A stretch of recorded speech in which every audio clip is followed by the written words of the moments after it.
नमस्ते, आपके साथ मैं हूं जयप्रकाश शर्मा और आप देख रहे हैं हमारा खास कार्यक्रम रणभूमि।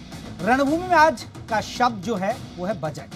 बजट इसलिए रखा गया है क्योंकि आज हरियाणा विधानसभा के अंदर बजट पेश हुआ है। बजट की खास बात यह रही कि सीएम मनोहर लाल का यह बजट भाषण सबसे लंबा रहा। बजट भाषण 2 घंटे 37 मिनट तक चलता रहा। बजट में हर वर्ग को साधने की कोशिश की गई, किसानों को सौगात दी गई, गांव के विकास पर फोकस रहा, युवाओं को भी नौकरियों पर फोकस रहा। राहत की बात यह रही कि आम जनता पर कोई नया बोझ नहीं डाला गया है। लेकिन हर बार की तरह विपक्ष को यह बजट रास नहीं आया। इस बजट में आपके लिए क्या रहा, इसी पर हम रणभूमि में बात करेंगे। लेकिन एक रिपोर्ट देखिएगा।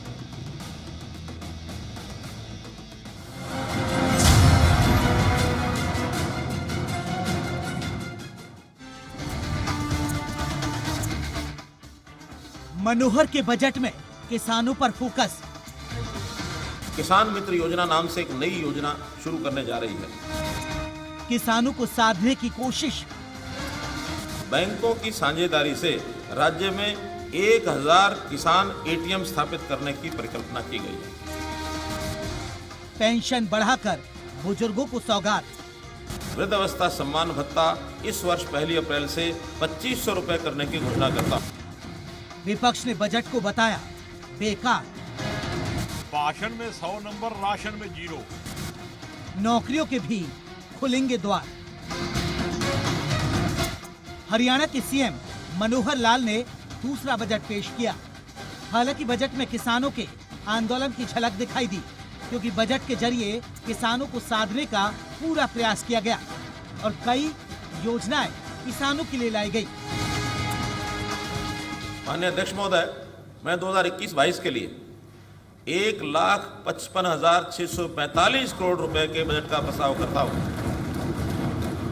जो कि संशोधित अनुमान 2020-21 के 1,37,738 करोड़ रुपए से 13% अधिक है। एक राज्य को उठाकर देखो, 2500 के आसपास भी किसी भी प्रदेश में आज बुढ़ापा पेंशन नहीं।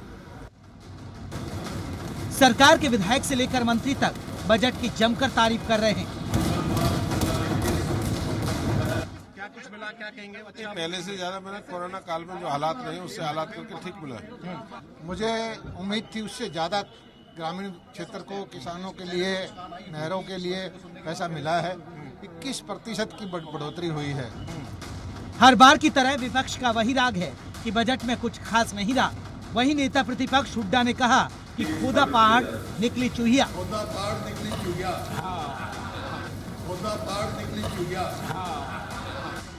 This budget more than a governor address as compare to budget. 68 page का बजट, इसके अंदर शेखी बघारने के अलावा कुछ नहीं था। नो वीएन और एग्रीकल्चर का तो भट्ठा बिठा दिया। विपक्ष को बेशक बजट खास नहीं लगा हो, लेकिन सरकार ने बजट में किसानों और युवाओं, बुजुर्गों को लुभाने की पूरी कोशिश की है।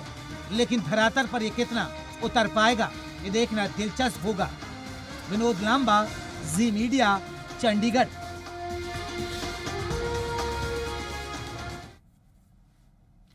तो बजट में हालांकि हर वर्ग को हर सरकार साधने की कोशिश करती है, लेकिन विपक्ष को रास आता नहीं है। लेकिन इस बजट में क्या रहेगा, इस पर चर्चा करेंगे थोड़ी सी बारीकी से। हमारे साथ आपको बता दें 2 खास मेहमान जुड़ गए। अपने मेहमानों का मैं परिचय करा देता हूं। हमारे साथ आपको बता दें कि राय सिंह हैं, जो प्रवक्ता हैं कांग्रेस के, वो हमारे साथ हैं, और वंदना पोपली हैं, प्रवक्ता हैं बीजेपी के। हमारे साथ ये दोनों खास मेहमान रहेंगे। और साथ ही साथ आपको बता दें कि मनदीप बिश्नोई प्रवक्ता हैं, वो जेजेपी के, वो हमारे साथ जुड़ेंगे। तो चलिए रुक करेंगे और अपने मेहमानों की तरफ। सबसे पहले मैं राय सिंह जी, आपकी राय जानूंगा। हालांकि देखिए, विपक्ष आप तो मना ही करेंगे, कुछ कोई भी लाइन अच्छी लगी बजट की? एक आध लाइन तो अच्छी लगी ही होगी, कुछ भी नहीं? जयप्रकाश जी का बजट कैसा बजट? बेच दिया देश प्रदेश, खजाना खाली है। ये वायदों से मुकर गए, भाग गए। अरे सर, सब बातें बेमानी हैं। सर आपके चाचा या ताऊ, किसी बाबा, किसी को अगर पेंशन बढ़ के मिलेगी, कुछ तो फायदा होगा सर, ऐसा तो नहीं है ना? एक आध लाइन तो होगी सर। जयप्रकाश जी, चाचा ताऊ की चिंता है, लेकिन इस प्रदेश के लोगों को जिस प्रकार से गठबंधन की सरकार ने बजट के आंकड़ों की बाजीगरी में। अरे सर आप खूब कह रहा। अरे राय सिंह जी, मैं ये नहीं पूछ रहा हूं आपसे राय, मुझे पता है कि बेकार बजट है, आप यही बोलेंगे, लेकिन एक आध बिंदु आपको कोई भी अच्छा नहीं लगा, बस मैं ये जानना चाह रहा हूं, कोई ऐसे बिंदु नहीं लगा? फिर इतनी मेहनत, इतने अधिकारी लगाए गए, 2.5 घंटे बजट बोला गया, इतनी टीमें लगाई गई, एक भी लाइन ऐसी नहीं लगी विपक्ष को जो पसंद आई हो? जयप्रकाश जी, केवल एक लाइन हमें अच्छी लगी कि आप बजट पे चर्चा कर रहे हैं और प्रदेश के जनता की हितों की चिंता कर रहे हैं। इस बजट में कुछ नहीं है। प्रदेश की गठबंधन सरकार ने बजट के आंकड़ों की बाजीगरी, कार्यकुशलता की कमी और परंपरागत जो उनकी विचारधारा की प्रवृत्ति है कि केवल सब्ज बाग दिखाए गए, इसके अलावा कुछ नहीं है। रही बात, आप देखिए कि किस प्रकार जो शिक्षा है, रोजगार देने का जो प्रावधान है और स्वास्थ्य सेवाएं हैं और इसके साथ साथ आधारभूत संरचनाओं से जुड़ी हुई इस प्रदेश की समस्याएं हैं, किसी भी बात को लेकर इन्होंने कोई कार्य नहीं किया। पहले जो घोषणाएं पिछले वर्ष की गई थी, उससे पहले की गई थी, और कुछ घोषणाएं तो ऐसी हैं जो पिछले 5 वर्ष पहले की गई थी, उनको फिर से बजट में नाम नया देकर शुरुआत करने का प्रयास किया। ठीक है राय सिंह जी, आपको बजट अच्छा नहीं लगा, वंदना जी बताएंगे इसमें अच्छा क्या है, और फिर आप बताइएगा, उनको रोकिएगा कि ये अच्छा नहीं था। वंदना जी, एक आध बिंदु, अच्छे बिंदु बता दीजिए जो राय सिंह जी को तसल्ली हो जाए कि ये बिंदु तो वाकई में अच्छे थे, ये कहां से रह गए उनसे? देखिए, मुझे लगता है कि हम पूरा समय भी बजट के लिए चर्चा करेंगे, तब भी ये बोलेंगे कुछ भी अच्छा नहीं लगा, क्योंकि इनको बैठाया इसलिए गया है कि विरोध के लिए विरोध करना है। आपने जितने भी विधायक हैं, हुड्डा जी हैं, सबके मुंह से यही सुन रहे, खोदा पहाड़ निकली चुई है। तो पहाड़ तो उन्होंने खोदा नहीं है, और खोदा होता तो वापस वहीं पे मुख्यमंत्री की सीट पर रहते। इन्होंने कोई मेहनत नहीं की है, तो इसलिए तो जहां पर मेहनत करते हुए दिखते हैं तो वहां पे इनको प्रॉब्लम हो जाती है। मैं आपको बताना चाहूंगी कि लोकहित में ये बजट लाया गया है। मुख्यमंत्री जी ने बहुत अच्छा बजट यहाँ पर प्रेजेंट किया है, सभी वर्गों का ध्यान रखा गया है। शिक्षा की बात कर लीजिए, स्वास्थ्य की बात कर लीजिए, सुरक्षा की बात कर लीजिए, किसानों की बात कर लीजिए, रोजगार की बात कर लीजिए। मुझे ऐसा लगता है कोई पहलू ऐसा नहीं है जो छोड़ा गया हो, हर एक पहलू पे काम करने की बात की। सबसे बड़ी बात मैं मानती हूँ कि दीर्घकालिक लक्ष्यों पर भी काम किया है। चाहे आप सोलर एनर्जी की बात करिए, जो हमें लगता है कि आने वाले समय में हम जो थर्मल एनर्जी पर हम आश्रित नहीं रह सकते, हमें कहीं ना कहीं जो सोलर एनर्जी की तरफ शिफ्ट करना पड़ेगा, तो उस पर भी उनका पूरा ध्यान है। रोजगार की बात कर रही है वंदना पोपली जी, इनको बताइए किसानों के लिए क्या क्या गया है। अरे सर, एटीएम ला रहे हैं, 1000 एटीएम लाएंगे, ये नहीं पता वो एटीएम क्या करेंगे। अरे जयप्रकाश जी, उन्होंने कहा था कि 2021 के प्रथम पखवाड़े से जब हम बजट पेश करेंगे किसान की आय दुगनी होगी, लेकिन आज किसान की आय क्या है? किसान की खेती की जो खर्चा है वो लगातार 1.5 से 2 गुना बढ़ गया। कोई प्रावधान नहीं है, किसान का कर्जा बढ़ रहा है, कोई प्रावधान नहीं है। अरे किसान के लिए संरचनाओं का जो तरीका है उसके लिए कुछ काम नहीं किया। अरे आपके मुख्यमंत्री जी ने सदन के अंदर किसान को किस प्रकार की संगति दी गई है? नहीं राय सिंह जी, एक आध को अच्छे बिंदु सुन लीजिए ना। अभी वंदना जी, आप भविष्य की मत बताइए। देखिए, आम लोगों के लिए क्या रहा अच्छा, जैसे मुझे नजर आया कि देखिए बुजुर्गों की पेंशन, हमारे हरियाणा के अंदर आपको पता है वंदना जी, बुजुर्गों की बड़ी नजर रहती है, भाई पेंशन बढ़ी नहीं बढ़ी, ये आपने राहत दी। हालांकि ये आपका चुनावी घोषणा पत्र था, जेजेपी तो 5100 रुपए तक की बात कर रही है, चलिए आपने बढ़ाई, ये एक फायदा। आपने एक बात कही 50,000 आप नौकरी देंगे निजी क्षेत्रों में, ये साल का आपका टारगेट है, यह आपने अच्छी बात कही। ऐसे कुछ बिंदु बताइए ना मैम, हालांकि मैं नहीं पढ़ के बताऊंगा, आप बता देंगे तो अच्छा है, फिर हम इस पे चर्चा कर लेंगे। हाँ, 125 नई सॉइल टेस्टिंग जो लैब्स है वो बनाई जाएंगी, क्योंकि ये हमारे स्वामीनाथन आयोग की रिपोर्ट के हिसाब से हमने इसको इम्प्लीमेंट कर दिया है कि हम मृदा का परीक्षण करते हैं, तो लैब जो है उनको हमने इंक्रीज कर दिया है। साथ में अदालतों में केस लड़ने के लिए अनुसूचित लोगों के लिए दी जाने वाली सहायता राशि 11,000 से बढ़ाकर 22,000 कर दी गई है। साथ के साथ हम 1,000 FPOs की बात करें, हम उत्पादन संगठन जो है वो बनाएंगे। भिवानी के लोहारू में बकरी प्रजनन केंद्र बनाया गया। अगर मैं दक्षिण हरियाणा की बात करूं तो दक्षिण झूठ के आंकड़े हैं, ये केवल बहकाने के आंकड़े हैं। जयप्रकाश जी जो बात कर रहे हैं 5100 रुपए पेंशन देने की, चौधरी देवीलाल की विरासत की बात करते थे, किसान के सम्मान की बात करते थे, लेकिन आप देखिए पिछले 7 साल में मनोहर लाल खट्टर जी ने केवल 1,000 रुपए पेंशन बढ़ाई है 7 साल में। और आज जो 5100 की बात करते थे वो उनकी चौखट पर बैठकर देवीलाल जी की विरासत को बेच दिया। अरे ये वो लोग हैं जो केवल सत्ता के गठबंधन में। वंदना जी रुकिए, राय सिंह जी रुकिए, अभी और बात करेंगे, और भी बिंदुओं पर बात करेंगे। अजय गुलिया हमारे साथ जुड़े, जेजेपी के प्रवक्ता है। एक रिएक्शन उनका भी ले लेते, हालांकि वो फोन पर है हमारे साथ, एक रिएक्शन उनका भी बन जाता है तो फिर मैं आऊंगा आपके पास। अजय साहब, आपका बहुत बहुत स्वागत है। आप मेरी आवाज सुन पा रहे हैं? बिल्कुल सुन पा रहा हूं सर। सबसे बड़ी बात तो आपको बधाई सर, जेजेपी वालों को, कि आप लोग आजाद हो गए, आपके लिए भी एक बजट पारित हो गया कि अब आप डिबेट्स में आएंगे और अपनी राय रखेंगे। हालांकि क्योंकि आपकी पार्टी के अंदर अब तक बोलने की आजादी नहीं थी, प्रवक्ताओं को बड़े लीडर बोल रहे थे।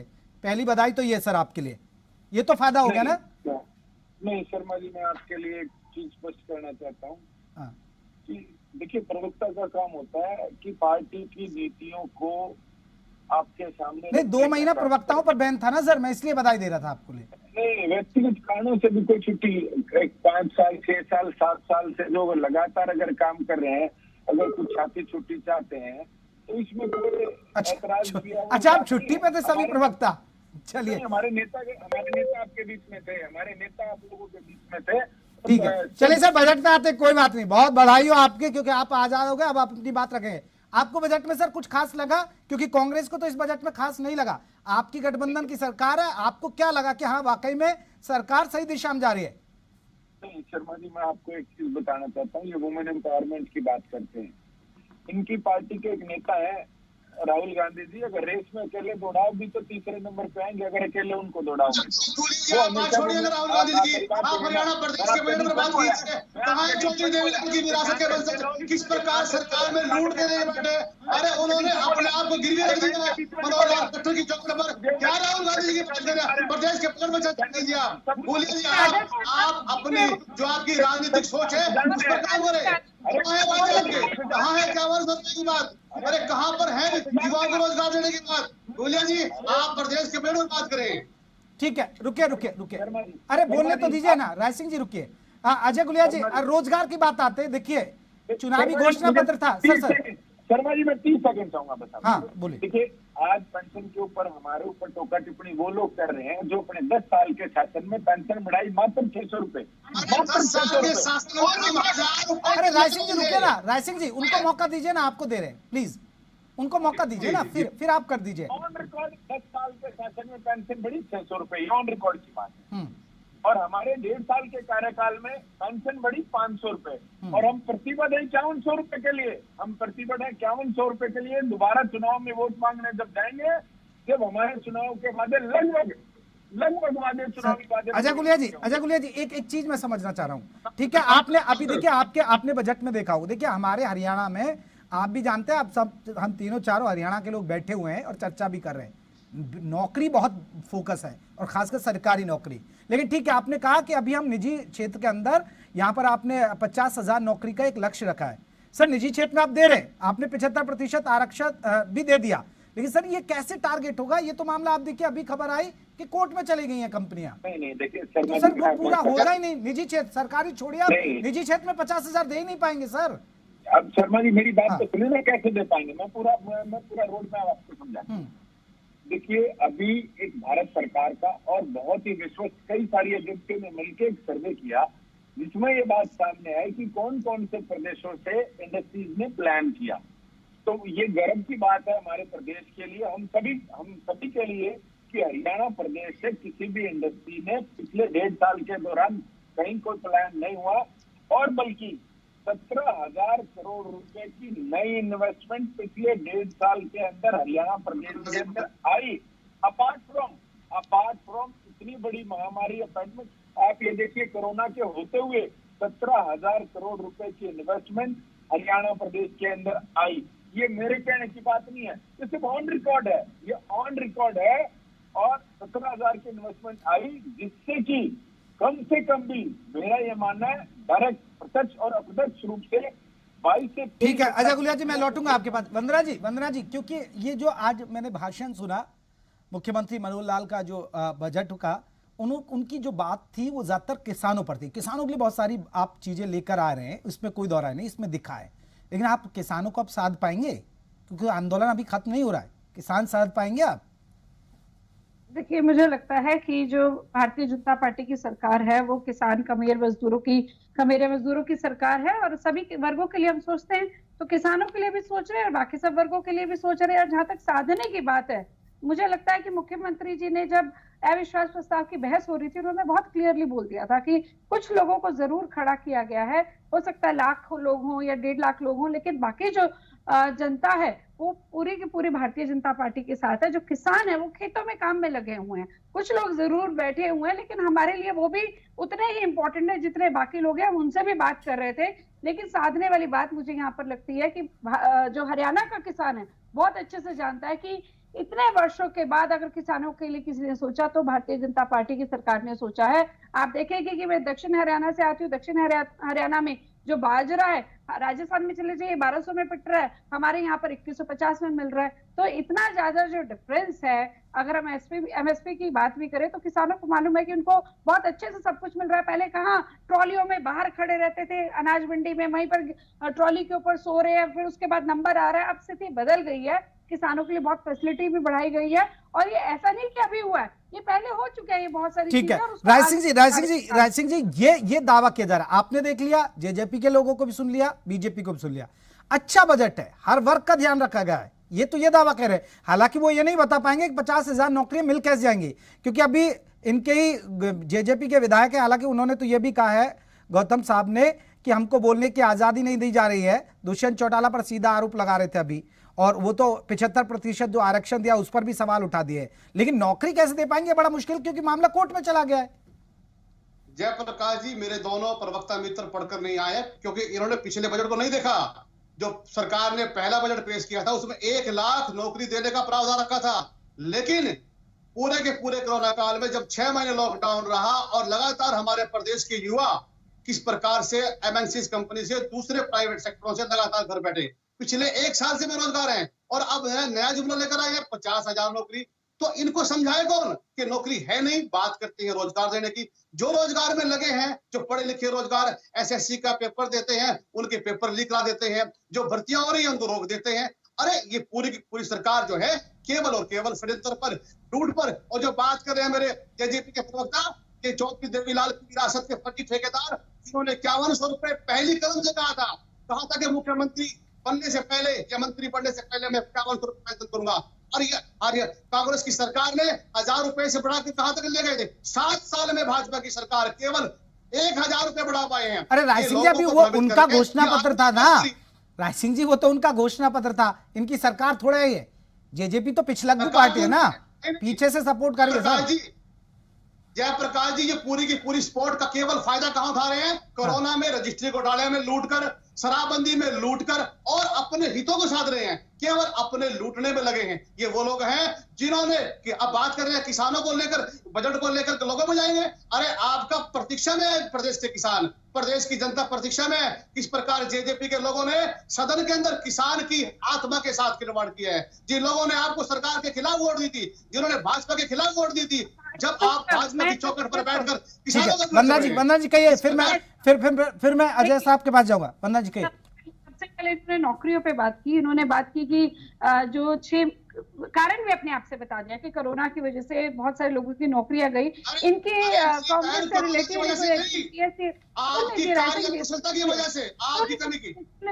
अरे सुन लीजिए, भाषण नहीं है ना, मैं यहाँ पे कांग्रेस की कोई आपकी कार्यकर्ता हूँ जो आपका भाषण सुनने आई हूँ, आपको जवाब लेना पड़ेगा। मैं कांग्रेस का प्रवक्ता हूँ, आपकी फर्जी बातें सुनने के लिए नहीं बैठा हूँ। प्रदेश की जनता देख रही है, आप फर्जी आंकड़ों से बजट पेश करेंगे, उसको मैं मान लूं, उसको मैं नंबर दूं? अरे आपका 0 नंबर आज का। बैठे क्या आपकी फर्जी बातें सुनने के लिए? जवाब तो लेना पड़ेगा आपको। प्रश्न किए जाएंगे, जवाब नहीं लेंगे क्या? और बीच में नहीं बोलेंगे। और आपको बोलना है तो उसके बाद मैं आपको बोलने नहीं दूंगी, ये कोई तरीका नहीं है बहस करने का। सबसे पहले आप यहाँ पे नौकरियों की बात कर रहे थे, आपसे ही कनेक्टेड कोई एजेंसी है CMIE, उन्होंने कहा कि 33% जो यहाँ पर है बेरोजगारी है, और उसके बाद अगर मैं उसकी बात करूं तो 2 महीने के अंदर उन्होंने कहा कि 70% नौकरियां वापस आ गई। आपसे कनेक्टेड एजेंसी से आपके लोग हैं उसमें शामिल, वो तो ये जॉब की बात जो है वो आप ना करें। मैं आपको बताना चाहूंगी ईज ऑफ डूइंग बिजनेस। वंदना जी, ये रिकॉर्ड जो आप बता रही है, वंदना जी ये रिकॉर्ड आप जो बता रही है कि नौकरियां वापस आ गई, ये मैं माफी चाहूंगा, मेरे संज्ञान में नहीं। ये कब आया था? मैंने तो ये सुना था कि हरियाणा में बेरोजगारी बढ़ी है और 29% से ज्यादा बेरोजगारी है, लेकिन जो आंकड़ा आप बता रही कि नौकरी वापस आ गई, ये कब जारी किया, ये मेरे संज्ञान में तो नहीं है। वंदना जी बता दीजिए। बता रही हूँ CMIE के आंकड़े इस तरह से चलते हैं, मैं तो ये बता रही हूँ आपको। कभी कहते नौकरी चली गई, कभी बोलते नौकरी आ गई। तो इनकी अपनी, वो कहते हैं ना घर का काका, घर की वही काका लिखड़ियां, वो वाली बात है इनकी। तो ईज ऑफ डूइंग बिजनेस में हम लोग नॉर्थ, अगर मैं इंडिया की बात करूं तो नंबर 1 पर हैं, और पूरे अगर इंडिया की बात करूं हम नंबर 3 पर है। तो इंडस्ट्रीज तो लगातार आ रही हैं, जब इंडस्ट्रीज आएंगी तो नौकरियां भी आएंगी। सच सुनने में तकलीफ होती है आपको राय सिंह जी, बात तो पूरी सुन लीजिए। राहुल गांधी जी के बारे में प्रश्न पूछ लिया अजय गुलिया जी ने, तो बोलिए राहुल गांधी के बारे में प्रश्न मत पूछो, राहुल गांधी के बारे में बात मत करो, आप खुद ही बात नहीं करना चाहते, आपके अपने नेता के बारे में आप खुद ही बात नहीं करना चाहते। के अंदर युवाओं को जो बात कही थी कि आप कोरोना में लूटेंगे, आपकी सरकार ने कोरोना में लूटा है। ठीक है, मैं एक सवाल, अजय गुलिया जी आप हमारे साथ हैं?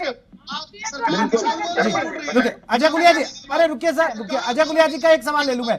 अरे रुकिए राय सिंह जी, वंदना जी, बहुत हो गया, आप लोगों की हो गई, ठीक ठाक लड़ाई हो ली आज, बहुत हो गया।